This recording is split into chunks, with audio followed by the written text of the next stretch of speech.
Aujourd'hui, beaucoup de personnes vivent dans la peur du jugement divin. Elles pensent que Dieu est déçu d'elles, qu'il les a abandonnées à cause de leurs erreurs, ou qu'elles doivent mériter son amour par des œuvres. Cette vision déformée de Dieu les enferme dans la culpabilité, la honte et l'épuisement spirituel. Mais si je te disais que Dieu n'est pas en colère contre toi, que son amour ne dépend pas de ta performance, mais qu'il est constant, inébranlable et éternel, que Jésus a tout accompli pour que tu sois libre, réconcilié et en paix avec ton Créateur. Dans cette vidéo, je vais te partager 6 vérités puissantes qui vont totalement transformer ta relation avec Dieu. L'amour de Dieu n'est pas une récompense, c'est sa nature même. La colère de Dieu n'est plus sur toi, elle est tombée sur Jésus. Dieu a scellé avec toi une alliance de paix éternelle. Tu n'es plus sous la loi, mais sous la grâce de Christ. Ta valeur ne dépend pas de tes œuvres, elle repose sur l'œuvre de Jésus. Jésus a tout accompli pour que tu sois en paix avec Dieu dès maintenant. Prépare-toi à découvrir un amour qui ne change jamais, même quand toi tu changes. Un amour plus fort que tes fautes, plus fidèle que tes promesses, et plus profond que tout ce que tu as pu imaginer. L'amour de Dieu n'est pas une récompense, c'est une nature. Beaucoup de gens grandissent avec cette idée fausse que l'amour doit être mérité, que si l'on se comporte bien, on est digne d'être aimé, mais qu'à la moindre erreur, on risque d'être rejeté. Malheureusement, cette mentalité humaine se transpose souvent dans notre relation avec Dieu. On pense qu'il nous aime quand on est spirituel, mais qu'il se détourne quand on tombe. Pourtant, la vérité biblique est radicalement différente. Dieu ne t'aime pas à cause de ce que tu fais. Il t'aime à cause de qui il est. Celui qui n'aime pas n'a pas connu Dieu, car Dieu est amour. 1 Jean 4:8. Ce verset n'enseigne pas seulement que Dieu a de l'amour, mais qu'il est l'amour. C'est sa nature même. Ce n'est pas une qualité temporaire ni un état émotionnel, mais l'essence même de son être. Il ne peut pas cesser d'aimer, tout comme le soleil ne peut cesser d'émettre de la lumière. Et si Dieu est constant, son amour l'est aussi. Peu importe tes échecs, ton passé ou même tes doutes, son amour ne faiblit pas. Andrew Wommack le dit ainsi: Dieu t'aime, point final. Ce n'est pas basé sur ta performance, mais sur son caractère. L'amour de Dieu précède ta naissance, dépasse tes erreurs et persiste malgré tes chutes. Il est dit dans Jérémie 30 et 1:3, « Je t'aime d'un amour éternel, c'est pourquoi je te conserve ma bonté. » Dieu t'aimait déjà quand tu ne le connaissais pas encore. Il t'a choisi. Il t'a appelé, non parce que tu étais parfait, mais parce que son cœur déborde de grâce. Ce n'est pas une faveur qu'on achète par la prière, les bonnes actions ou la moralité. C'est une décision qu'il a prise avant la fondation du monde, Éphésiens 1:4-5. Martin Luther King disait « L'amour est la seule force capable de transformer un ennemi en ami. » Et Dieu, dans son amour, a transformé des pécheurs en enfants, des condamnés en héritiers. Tu n'as pas besoin de mériter cet amour, tu dois simplement le recevoir. Car ce que tu fais ne change pas ce que Dieu est. Toute la colère de Dieu a été déversée sur Jésus. Pas sur toi. L'un des plus grands malentendus dans la foi chrétienne, c'est de croire que Dieu est encore en colère contre nous chaque fois que nous péchons. Beaucoup vivent leur relation avec Dieu comme une marche sur des œufs. À la moindre faute, ils pensent que Dieu se détourne, qu'il retire ses bénédictions, voire qu'il punit. Mais l'Évangile nous révèle une vérité libératrice. La colère de Dieu n'est plus sur toi, car elle a été entièrement dirigée vers Jésus à la croix. Il n'y a donc maintenant aucune condamnation pour ceux qui sont en Christ Jésus. Romains 8:1. Ce verset ne dit pas moins de condamnation, ni parfois condamnation, mais aucune. Pourquoi? Parce que Jésus a pris 100% du jugement de Dieu à notre place. Il est devenu le bouc émissaire, le substitut parfait. À la croix, il a crié « Mon Dieu, pourquoi m'as-tu abandonné ?» Matthieu 27:46. C'est à ce moment précis que la pleine mesure de la colère divine est tombée sur lui, pour que toi, tu n'aies plus jamais à la subir. Andrew Wommack enseigne: si Dieu te punissait pour tes péchés après avoir puni Jésus, il serait injuste. Ce serait comme payer 2 fois pour la même dette. Le prophète Ésaïe l'avait annoncé des siècles avant, le châtiment qui nous donne la paix est tombé sur lui. Ésaïe 53:5. Jésus a été traité comme un pécheur, bien qu'il ne l'ait jamais été, pour que toi, tu sois traité comme juste, même quand tu luttes encore contre tes faiblesses. C'est là la grandeur de la grâce. Dieu ne ferme plus sa porte quand tu tombes. Il t'accueille encore, non parce que tu es sans faute, mais parce que le sang de Jésus parle en ta faveur. Martin Luther a dit un jour, « Soit le péché est sur toi, soit il est sur Christ. Et s'il est sur Christ, alors tu es libre. » Quand tu comprends cela, tu n'as plus à craindre le jugement divin. Tu peux t'approcher de Dieu avec confiance, sachant que tout a été accompli. Dieu a fait une alliance de paix avec toi. L'amour de Dieu n'est pas seulement une émotion ou une bonne intention céleste. C'est une alliance, un engagement solennel, irrévocable, éternel. Dieu ne t'aime pas d'un amour fragile ou conditionnel. Il ne se retire pas de ta vie à la moindre erreur. Il a fait avec toi une alliance de paix, semblable à celle faite avec Noé. Et il a juré de ne plus jamais s'irriter contre toi. Même si les montagnes s'éloignaient, si les collines chancelaient, ma bonté ne s'éloignera point de toi, et mon alliance de paix ne chancellera point, dit l'Éternel, qui a compassion de toi. Ésaïe 54:10. Cette parole est puissante. Elle nous dit que les éléments les plus solides et les plus constants que nous connaissions, les montagnes, pourraient disparaître, mais pas l'amour de Dieu pour toi. Ce n'est pas une figure de style, c'est une promesse divine. Même tes pires erreurs ne peuvent ébranler cette alliance. Dieu t'a lié à lui par la paix, non par la peur. Dans Genèse 9, après le déluge, Dieu dit à Noé, « J'établis mon alliance avec vous. Les eaux ne deviendront plus un déluge pour détruire toute chair. » Genèse 9:11. Et il a mis un arc-en-ciel dans le ciel pour signer cette promesse.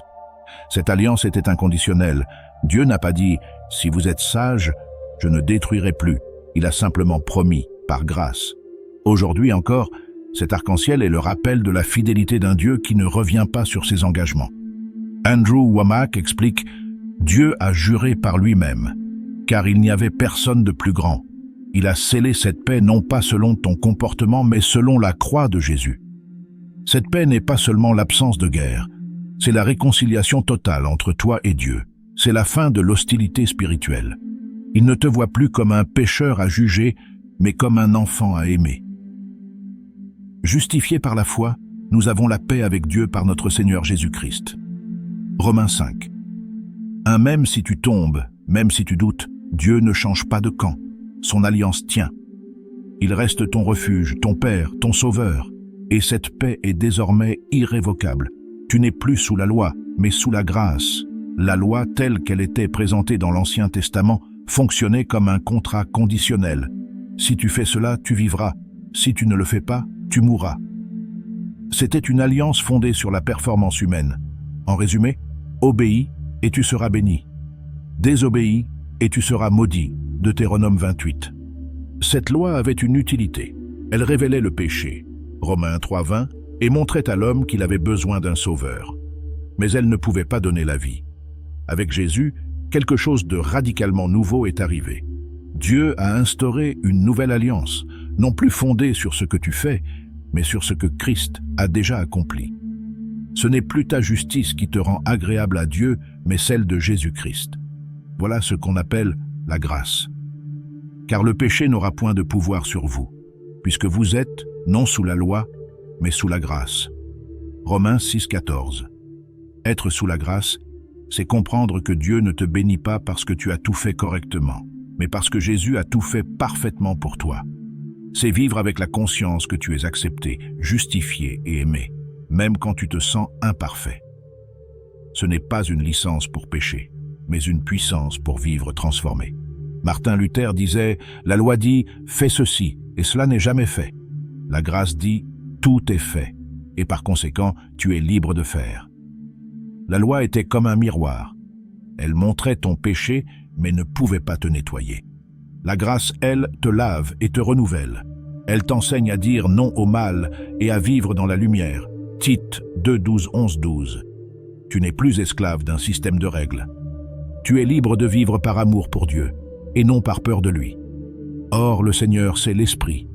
Et là où est l'Esprit du Seigneur, là est la liberté. 2 Corinthiens 3:17.